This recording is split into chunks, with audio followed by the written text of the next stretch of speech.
What happened is, after 2 months of his trainees wrestling all over the place, Rougeau decided that he didn't want us wrestling all over the place anymore because he was going to start running shows again. So he was pulling that rule back. It's like everybody had to come back to the wrestling school. Everybody had to go back to wrestling once every 3 months because he had been in contact with WWE. And and this was his claim. The next time WWE comes to Montreal for Raw, 2 of my guys are going to get a tryout. And he told me, I want you to be one guy, and Eric's going to be the other. And he's like, and we're like, okay. He's like, but before the tryout comes, you have to sign a contract naming me as your agent so that if you sign a contract, I get 15% of your salary. And, my dream always had been to wrestle in WWE. So with him enticing me with that, I was like, man, what do I do now? I'm having so much fun at IWS, and I feel like I'm getting better. And, people were being supportive, and I didn't know what to do. And I talked to my parents, because my parents have always been very instrumental in my career. And they said, well, this WWE tryout's pretty important, but if you feel like you can get there yourself eventually, then do what you got to do. If you want to stay, if you're happy, do it. So they came to the IWS show, and I had the match with Generico. And I guess word had trickled down, the fans knew that this was happening. Because after the match, they were, chanting, please don't go. And it got to me. I remember crying. As soon as I went through the curtain after the match, I started crying. Because I loved what I was doing. And I didn't want to stop.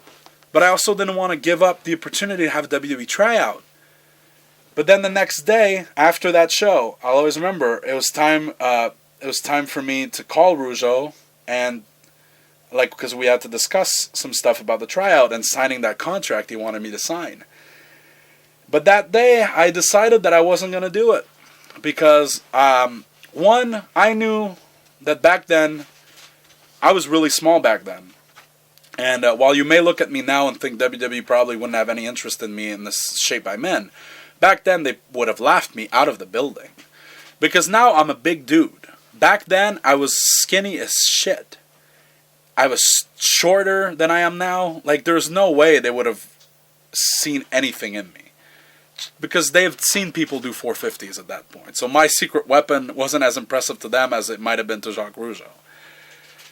So with that in mind, and just the fact that I didn't appreciate being bullied into not wrestling anymore, I was going to call him and tell him, hey, I'm not signing your contract and I'm not going to stop wrestling. But he called me first, and he was like, listen, he's like, I need to know what you're doing now. Are you signing this contract? I said, no. He's like, how come? I'm like, because I don't want to stop wrestling, and I don't want you to be my agent. So he said, well, then the tryout's off.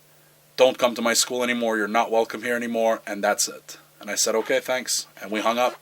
That's the last time I spoke to him. That was November 23rd, 2003. Did the tryout end up happening?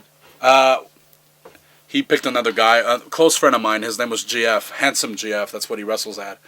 He picked another guy to take my spot, and it took months and months. And I guess in maybe June or July of 2004, finally they got that tryout, which consisted of them getting squashed by Hurricane and Rosie on Heat before Raw started.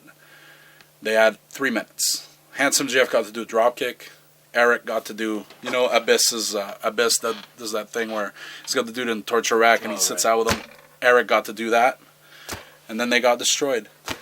And of course, nothing ever came out of it. And I even heard, I think it was from Eric, that that day when they showed up with Jacques. Because Jacques, in his mind, that's something else that shows how delusional Jacques was.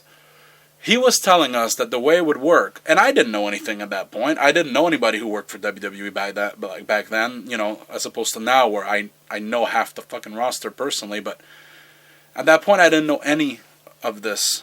I figured Jacques probably knows. He's been there. He said, we're going to come in. You guys are going to get a 10-minute match before Raw. And, Kevin, you can go over with a 450 and you can do your dive and all this stuff. Now, if you think about this, the fact that guy, Rougeau, who was a veteran and had been wrestling for years and had wrestled for WWE, thought that that's how it would work is mind-blowing when you know how it actually works. But of course, anyway, so they ended up having that dark match and just getting squashed, and or it wasn't a dark match. It ended up airing on Heat. And then that was it. And I remember hearing the story that day, Jacques was being loud and obnoxious backstage, and he was upset because they weren't wrestling each other one-on-one. And Rick Martel, I guess, was backstage too, because he's from Quebec, so he was around. And Rick Martel's a very well-respected member of the pro wrestling community.